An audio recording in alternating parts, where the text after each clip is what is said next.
Let's bring on right now Steve Newton, founder of the Silver Star Families of America. Steve, how you doing, sir?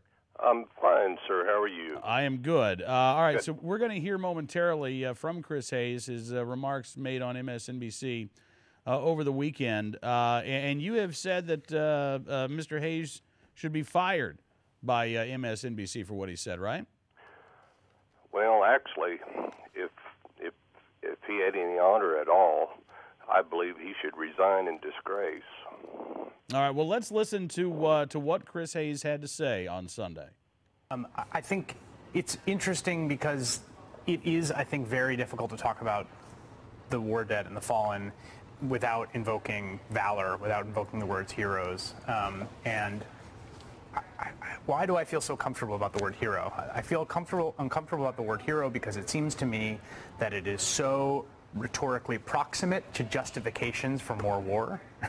And I don't want to obviously desecrate or disrespect the memory of anyone that's fallen, and obviously there are individual circumstances in which there is genuine and tremendous heroism of, hail of gunfire and rescuing fellow soldiers and things like that. But it seems to me that we marshal this word in a way that is problematic, but maybe I'm wrong about that. No, And you would say, yes, Chris Hayes is wrong about that, right, Steve? yes, Cam. When I first heard this, or it was brought to my attention, I absolutely couldn't believe it. It's one of those things that you would hear somebody say, and it takes you a few minutes to digest exactly what they meant. But our membership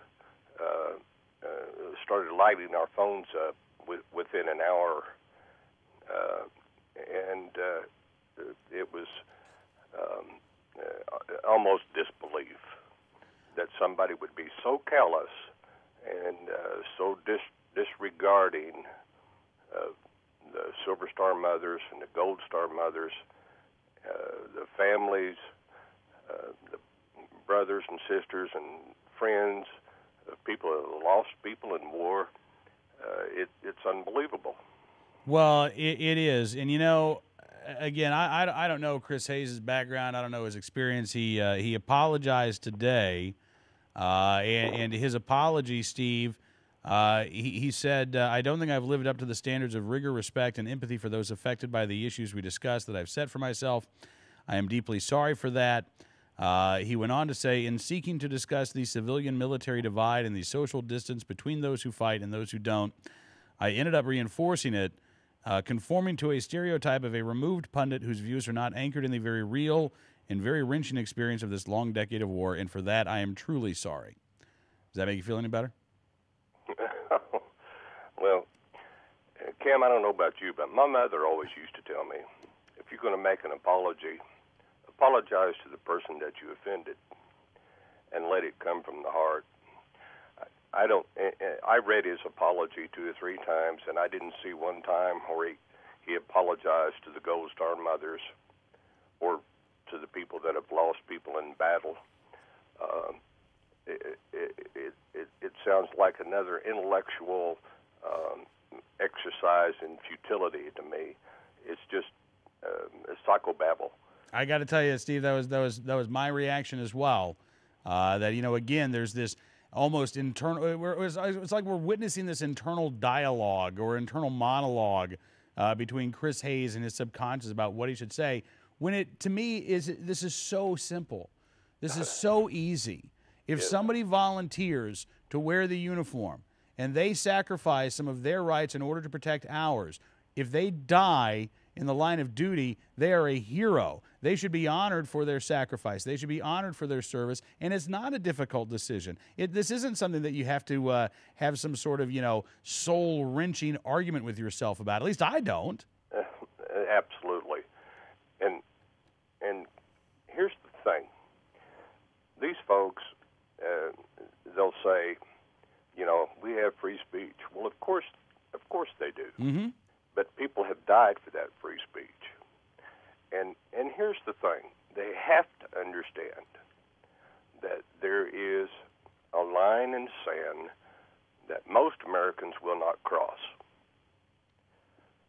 Mr. Hayes took one big step across that line, and the American people are pushing back. So he's perfectly correct that he has free speech, but we also have free speech. Yes, we and do. We can voice our displeasure, and we can also voice it to MSNBC. But they have to know that most American people will not. They have a line in the sand that they won't go no further, and then they have another line in the sand that they won't let anyone else go any further. And I believe Mr. Hayes crossed that. So, what is your membership saying today, Steve? Are they still fired up about this? Oh, absolutely. We have thousands of members all across the United States, and they're not. Most of them are not politically correct, but they're good, red-blooded Americans that believe in the principles of this country was founded on. And one of those principles is respecting the people that have died and shed blood for this nation from its very inception. And they're absolutely disgusted that anyone could say, I'm going to have to think about this hero thing. Just because you died for my freedom, I don't know if you're a hero. Yeah, they're disgusted and they're extremely upset. And this isn't the end of it. Well, absolutely. So, what do you think happens next, Steve? If this is not the end, I don't know. Our members are, of course, they can act as individuals as well as within the group, but they're speaking of boycotts and petitions and maybe even demonstrations. That's how strongly they feel about this. Wow. And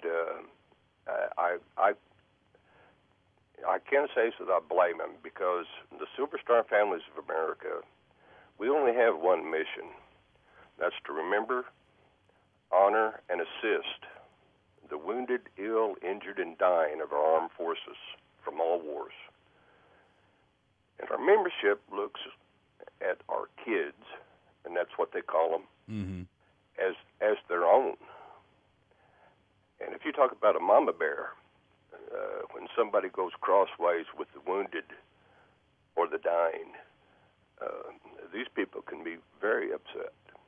Well, absolutely. And as the representative, as their voice, I can't let this pass. It is incumbent upon me to express myself in the outrage of the group, and I firmly believe and pray that I express the outrage of most of the American people. Well, Steve, I gotta think that you're right about that. I mentioned a poll I saw earlier over the weekend. I think 81% of Americans said that they hold our military in high regard, and I think that number should be even higher. But clearly, that's a vast majority of the American people. And while Mr. Hayes's attitude may have it may have been perfectly comfortable for him to express those concerns about referring to our fallen military as heroes there in the studio at MSNBC. Again, I think as he's found out from your organization and its members, as well as a lot of other Americans around the country, that is not a popular position to hold by and large in the United States of America. We do consider these men and women to be heroes. Absolutely. And I find it odd that when people apologize when an uproar occurs.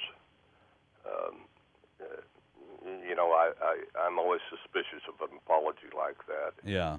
And, I would love to see Mr. Hayes in the military. Or, if nothing else, I would like to see him cover a few funerals at Arlington. And see the family members and